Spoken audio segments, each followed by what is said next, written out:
Me da mucha dignidad la lucha de nuestro pueblo, que supo escoger a Chávez, ratificarlo, y luego a Maduro, y luego en las elecciones municipales le dio la victoria al 75% de las candidatas y candidatos bolivarianos el 8 de diciembre pasado. La FAO de las Naciones Unidas ha determinado que Venezuela cumplió las metas del milenio antes que todos, y por eso el próximo programa de la FAO contra la pobreza y el hambre se llama Hugo Chávez. La FAO ha reconocido que Venezuela es libre de analfabetismo, de modo que las cifras que el gobierno bolivariano exhibe no son cifras escritas por el gobierno, son escritas por los organismos internacionales. La pobreza se redujo en Venezuela del 47% al 24% y la pobreza extrema al 6%. El paro en Venezuela es solo 7%, a diferencia de otros lugares del mundo donde los jóvenes, por ejemplo, tienen 29, 30 o 40 de paro. De modo que un país como ese es un ejemplo que quieren destruir porque enseña que es posible construir el buen vivir, que es posible invertir la riqueza que se produce con el trabajo de todos en el bienestar de todos y no en la acumulación de los grupos que siempre se apoderan de la mayor parte de la riqueza del planeta. Señor embajador, ¿cómo recibe usted la gran solidaridad a nivel internacional que se suscita con el gobierno de Venezuela y con el pueblo en particular? Y además, ¿qué opina de la manipulación mediática internacional, sobre todo la que se vive aquí en España? Los organismos de la región, UNASUR, CELAC y la propia OEA, 29 países de 32 se manifestaron en respeto al gobierno democrático del presidente Maduro y al llamado al diálogo que por fin oyó una parte de la oposición. Desde principios de su gobierno llamó a la conferencia de paz.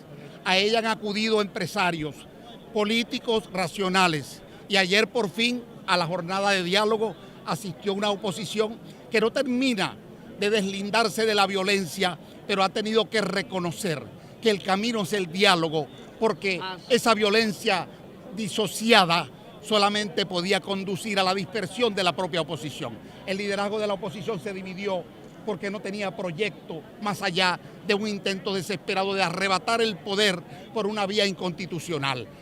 Arrebatar el poder con violencia en la calle, cuando en las urnas en Venezuela se pueden dirimir cualquier tipo de diferencia. En Venezuela es el único país del mundo donde existe el referéndum revocatorio. A mitad de mandato el pueblo, con el 20% de las firmas de los electores, puede pedir una elección para revocar el mandato del presidente. De modo que no tiene explicación que la oposición intente salidas de fuerza cuando puede esperar el referéndum o puede esperar las elecciones normales. Lo que pasa es que la derrota ha sido tan contundente a pesar de la campaña por el desabastecimiento, por la especulación con el dólar, que creían que iba a destrozar la popularidad del presidente Maduro y no ha sido así, que entonces intentan arrebatar el poder por la vía de simular que el país está incendiado. Solo hay conflictos en 2 o 3 estados de los 23 entidades federales del país y solo en el 2% de los municipios, y cada vez menos, porque cada vez más la gente rechaza la guarimba, la violencia, la quema de basura, la tranca de calle, que intenten por la vía del terror paralizar el país. Ayer se dio una muestra de la constancia de un gobierno democrático que tiene el apoyo de la mayoría de su pueblo. Si no fuera así, con esa campaña mediática tan bestial, con esa campaña internacional brutal y con ese intento desesperado de aterrorizar al país para paralizarlo, cualquier gobierno hubiera caído. Pero este es un gobierno con mucha base popular. Nosotros no manipulamos, nosotros gobernamos con justicia, nosotros invertimos la mayor parte del presupuesto nacional, el 47% del presupuesto nacional se va en inversión social, 500.000 viviendas, las misiones educativas, la misión Barrio Adentro, que le ha dado sanidad pública a la mayoría de los habitantes del país. Antes la sanidad casi toda era privada, hoy hay sanidad pública, escuelas bolivarianas. De la matrícula universitaria hemos pasado de 400.000 a 2.500.000 estudiantes en universidades públicas gratuitas.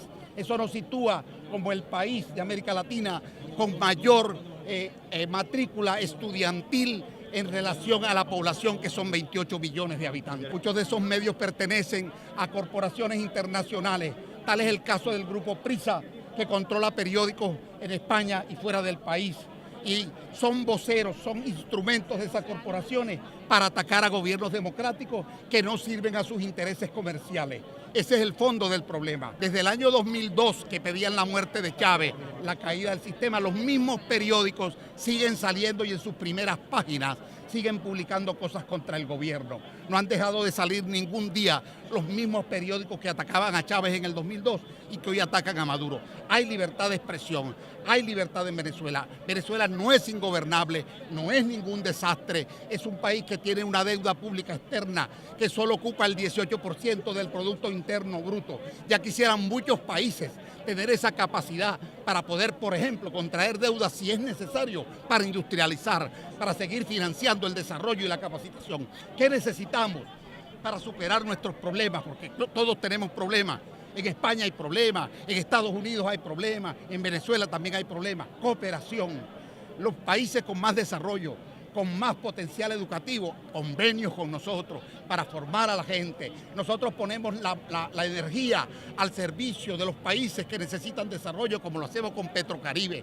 No regalamos el petróleo, pero hacemos convenios de intercambio, de facilidades de pago, para que nos desarrollemos todo. Ese es el secreto del ALBA, ese es el secreto de Petrocaribe. ¿Qué queremos? Cooperación, amor, paz por un mundo mejor.